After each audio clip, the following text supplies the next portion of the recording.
Ethan started the show by giving D'Anton Lynn his props. A lot of stuff got fixed. A lot of things looked tighter, better. Just the lack of attention to detail, the confusion that we recall from the Alex Grinch era, that was dramatically reduced against Michigan. So, Ethan, you obviously gave D'Anton his props. What would you say is the bigger deal here? That just mistakes got weeded out, or this is another thing you've been focusing on, Ethan, that there was consistent pressure on the quarterback. Like, it was just night and day from Illinois in terms of getting into the backfield, wreaking havoc. Like, both were obviously good, but like if you had to pick one of the two, and then I'm going to turn it over to Crash as well, which one stood out for you a little bit more than the other if you had to choose?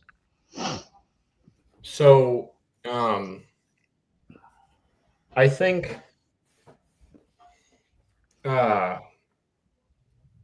it's a tough one. I think I think the discipline is a really big story here, just because it's something that I've been reiterating over and over on the show, is that you can't make these guys a year better in a week or 2 weeks, as they had in this case. But the penalties was just something that really needed to be cleaned up, and it's something that I think. D'Anton Lynn is someone who is often discussed, and, someone brought it up in the chat as well, as a potential head coaching candidate for high-profile jobs. And he, had a lot of success at UCLA and came in and immediately had it at USC. And then, the beginning was just a little bit shaky. And so I think that, him coming in and really having a rebound game after Illinois, and, just kind of showing that he still can effectively coach players and effectively, facilitate so much improvement. Like, USC having their best defensive game of the year against Michigan is really, really significant. And especially, their most disciplined game of the year, in a game when emotions are running high. And, the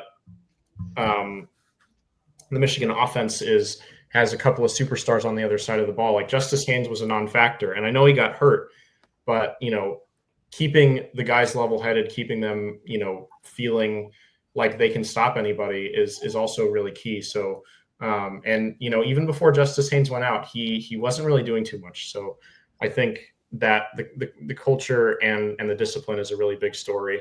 But you obviously also, players came back. Kamari Ramsey and Alex Graham being back is huge. We got our first little small taste of Alex Graham. Didn't make any insanely great plays, but he was back, and Kamari Ramsey was back. And I'm sure that Kamari Ramsey being back makes the rest of the secondary more comfortable as well. And, you saw Bishop Fitzgerald make a couple of opportunistic plays again, as he tends to do. Run from them, dread them, but Bishop Fitzgerald interceptions arrive all the same. He's just a very opportunistic player. It seems like he's always in the right place for picking off passes. So, that is obviously huge, and the players responded, and the defensive line especially really stepped up after a rough game. So it felt like a re-establishing of the identity that USC was kind of hoping to establish, but also with that big added element of discipline.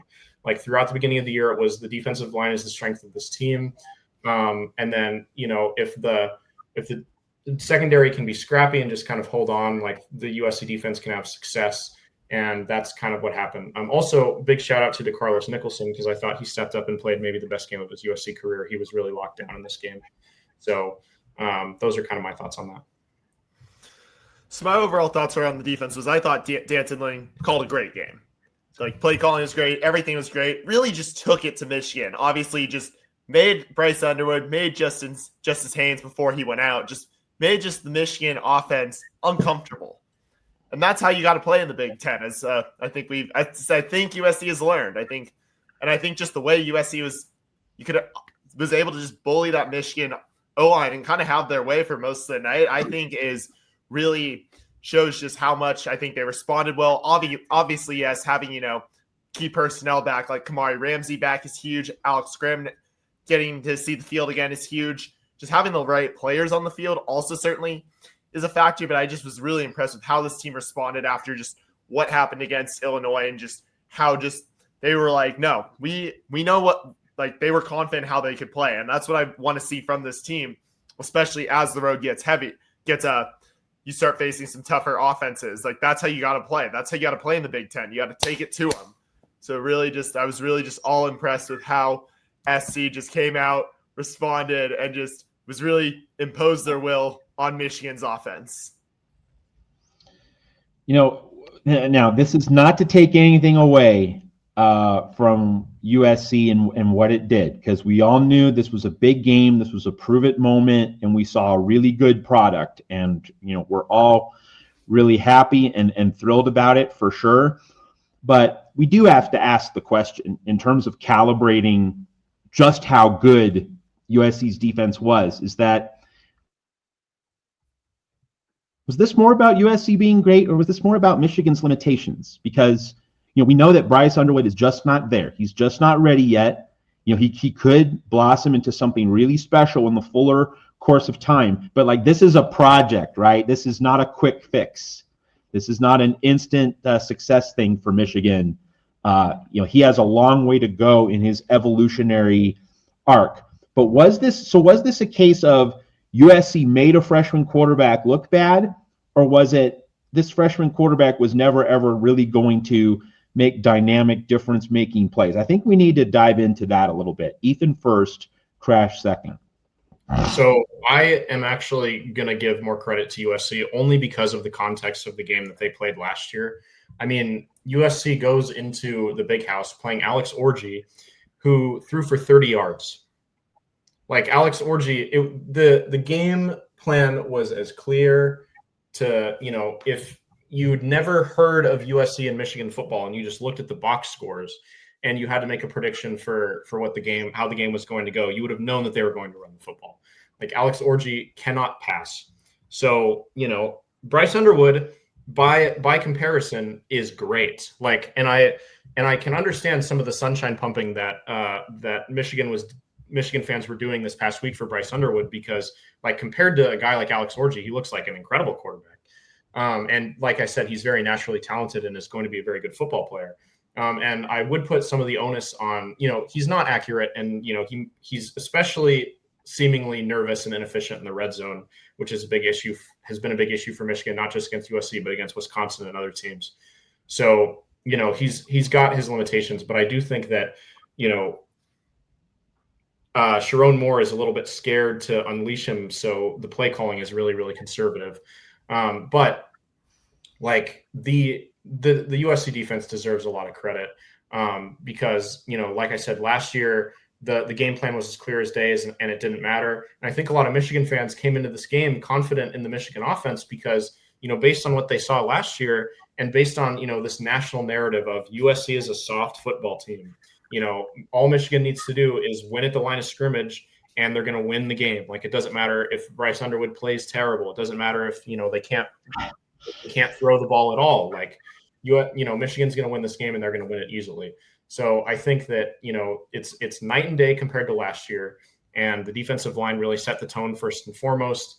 And just generally, like, they deserve a lot of credit because, they actually had to deal with someone in Bryce Underwood that compared to Alex Orji kept them honest. Like, he made some good throws. He obviously can make plays with his legs. Like, he's more of a true dual threat guy who has a lot of potential and especially is dangerous. He's dangerous. He's not polished and he's not consistent, but he is dangerous. So, they kept him honest. They kept him nervous. They put a lot of pressure on him. Like I said, I thought the secondary played pretty well, especially to Carlos Nicholson. So I'm going to give more credit to the USC defense, but I do think that, Michigan fans could benefit from being a little bit more realistic about, their offense, and especially moving forward, because, you have to at some point admit that Bryce Underwood is limited, and that, even if he isn't, the play call, you got to pick one lane or the other. Like, either Bryce Underwood is limited or the play calling is really failing him. So I think it's a bit of both. I think you have to look at that Michigan offense for what it is, and you made a lot of great points, Ethan, about Bryce Underwood. I think he'll one day be a great quarterback. Clearly, I mean, Larry Ellison wouldn't have made that big a bet if he didn't think otherwise to get him to flip from LSU. That's the story.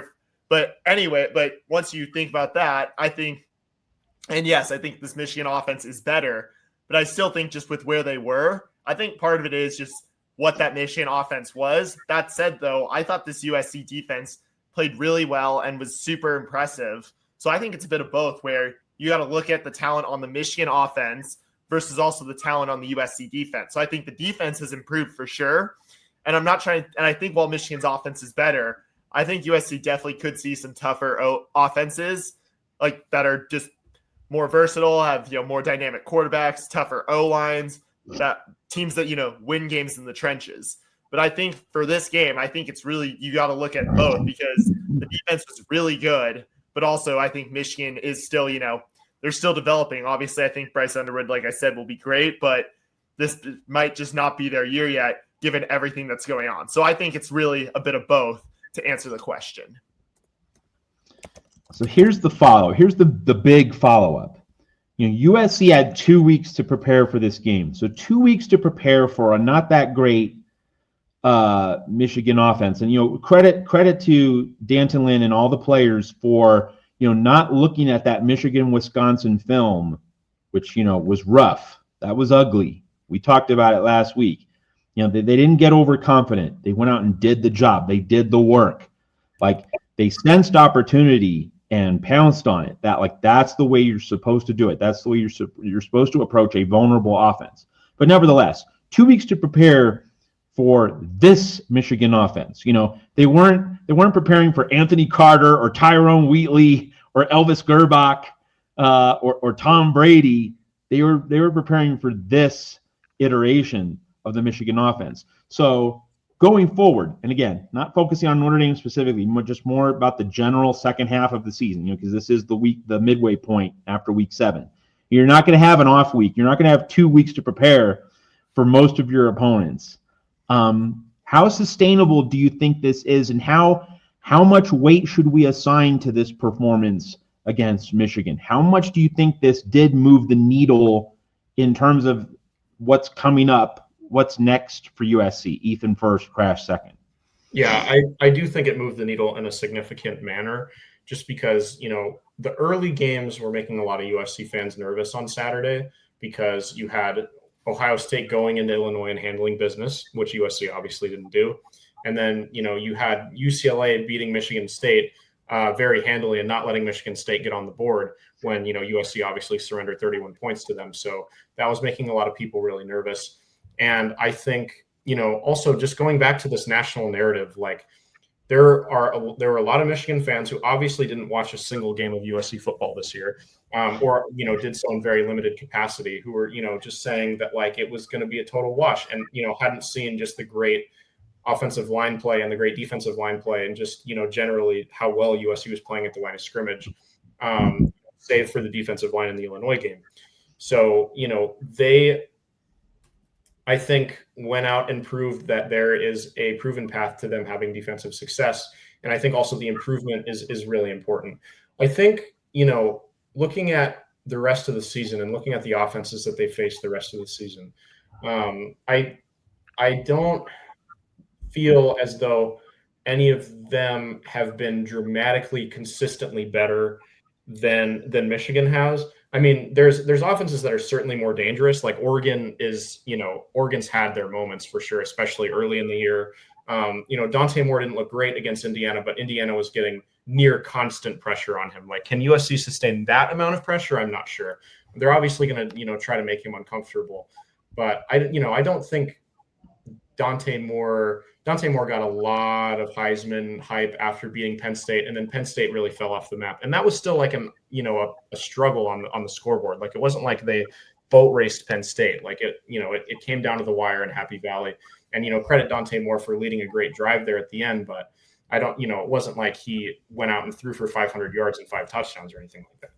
So I don't know. I think you got Dylan Raiola, who has been playing a lot better as of recently, but is not super consistent. And then, it's kind of the same with the Notre Dame offense. Like they beat up on some cupcake teams, but they're kind of, uneven overall. And then, Nico Iamaleava and that UCLA offense look really, like a completely different team the past couple of weeks. We'll see if they can sustain that, obviously.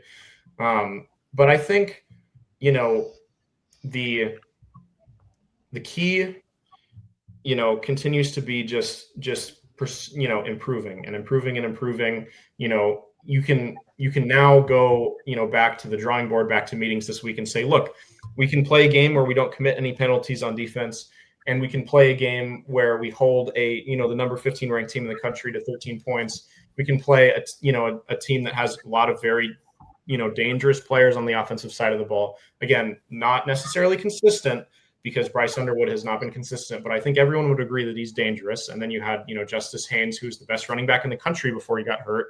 And then you had, their receivers that, they had the freshman receiver who had a breakout against Wisconsin. His name has slipped my mind right now.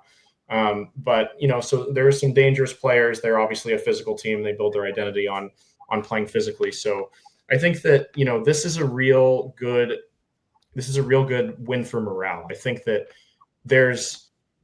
especially because, like I said, like the Big Ten quarterback play has been a lot worse than everybody thought overall, and especially a lot more inconsistent.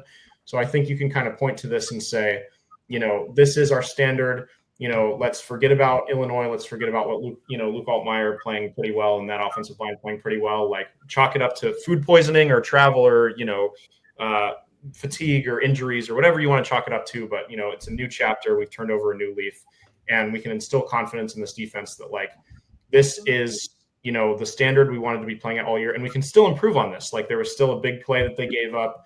There's still hopefully a couple more players they can bring back in from injury. Like, this is a new leaf, but it's also not, this is not the ceiling. Like, they can play better than this. So I think that for that reason, it's a significant thing for sure. So I think it's a significant win. And I mean, as I said earlier, like, I think it's the biggest win of Lincoln Riley's career since he got to USC. And that's just because I think a lot of it is obviously it's Michigan. And I mean, that holds a lot of weight in college football. So just being able to beat a team and playing, beating them in the way that's like they're on how they're defined, how people look at them. Like, they talk about Michigan. You think physicality, you think owning the Big Ten, you think big boy football. When you hear those terms, you think Michigan. Yeah, you think Michigan, Ohio State, like those good teams that are just, their identities are built on physicality. So for USC to kind of come in or to face Michigan and beat them playing Michigan's brand of football, I think that's really big. Obviously, it shows that USC can compete in the Big Ten. And obviously, I think there is just a lot more parity in the Big Ten this year. I mean, it's just been a really fascinating conference to just observe, just casually trying to watch whatever games you can, like before, I head up to LA for the game. But it's just been really interesting to just see all these results that have been coming in across the conference. But I think it just showed that this win against Michigan shows that USC has like a path into the playoff. I'm sure there are more great wins that can come. Like, I hope next week, I'm saying again, this game was the biggest win of Lincoln Riley's career. Like, I hope I keep having to correct myself, and am completely fine if that is the case. But I think that for USC, if just by beating Michigan, they've shown like, hey, we're here to play, we're here to stay, we're here to compete. This is our year. So that's why I think this is a really big win, just because it's the message it sends across the Big Ten that USC is here to play and here to